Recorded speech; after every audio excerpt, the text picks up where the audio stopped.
Welcome back. We're talking with Lew Rockwell. He is the chairman of the Mises Institute. Lew, let's talk about the reawakening in Americans and the desire for peace. Has Syria and the calls to attack Iran even, have they inspired a new peace movement in America? Well, I think, I don't know about so much about a peace movement, although I certainly hope that will be coming. But I think that the average American taxpayer is sick of war, not as sick of war as they ought to be, but they're making progress.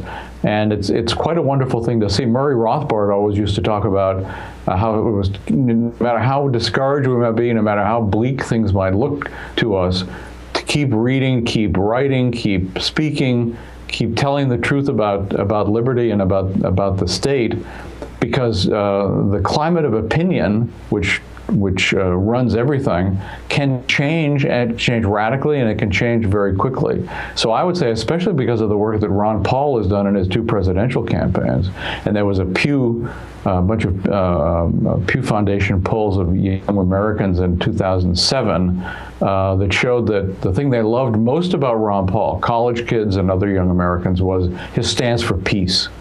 At that time, it was being said, oh, kids just like Ron Paul because they want legalized pot. Well, I must say, I'm glad there should be legalized pot, and there's nothing wrong with that as a reason. But without a draft, the fact that in my day, the peace movement was motivated pretty much by the fact that we could all be drafted.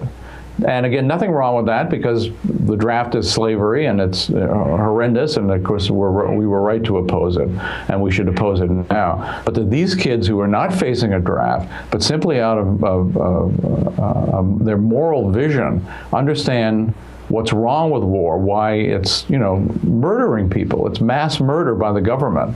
And it's, of course, has horrendous economic effects, horrendous political effects, grows the government and grows tyranny like nothing, leaves, mountains of corpses. The average person gets, obviously gets nothing out of it. On the other hand, the bankers, the military-industrial complex, all these people, they make $1 zillion out of war. They're very happy with war. What do you think that the president's action with Syria will have as far as impacting the upcoming elections? Well, you mean the next presidential election? Well, the congressional and presidential. Yeah, I don't know, and I must say I pretty much don't care. I mean, I don't think that's where the action is. I don't think that's where reform will come. Reform will come from the people, and when the people demand it, then the politicians, who are all a bunch of crooks and criminals and clowns, will go along. So I think the fact that there is this tremendous surge of interest in peace, and I think also a lot of feelings against the government. I think people are sick and tired of having the government have a noose around their neck and keep tightening it. That's where the progress is coming from. More and more people are understanding about economics. They're starting to understand our own history, as versus the lying version that's taught in the public schools.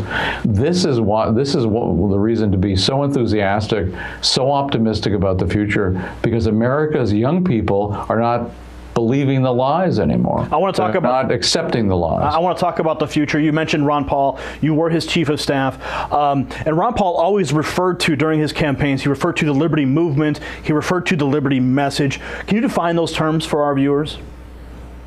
Well, I think it's obviously a broad, encompasses a whole lot of ideas in the free market, laissez-faire in economics, in foreign policy, and in fact in everything. Ron Paul's a believer in the golden rule, that we should do unto others the way we would like to have them be treated. That's how we should treat others. So that's his rule in foreign policy, and in terms of the government and everything. So the government, also sound money, no Federal Reserve, and an infinitesimal, by today's standards, constitutional government for Ron Paul. That's what that would mean. Something akin to what we had in the days of the Founding Fathers, not bigger than that. So that's, those are the liberty ideas, and anybody who's interested in these kinds of ideas, they comprise the liberty movement. Now let me ask you the last question. How do you feel, now that we've defined the term liberty message, how do you feel that the liberty message has permeated America since Ron Paul's last campaign, and how do you see the same message transpiring through Rand Paul's 2016 presidential run? It's obvious, we know he's going to run. Well, you know, I'm most impressed by just how Ron's message has not only permeated America, but the world. I mean, young people, you know, whenever one goes to a foreign country, it's quite amazing to find out how many young people are Ron Paulians. I mean, he's had such a huge effect in Latin America, in Europe, in Asia. I mean, the whole world is turning Ron Paulian. So I think that is the really encouraging thing, and just one of the many reasons I'm so optimistic about the future.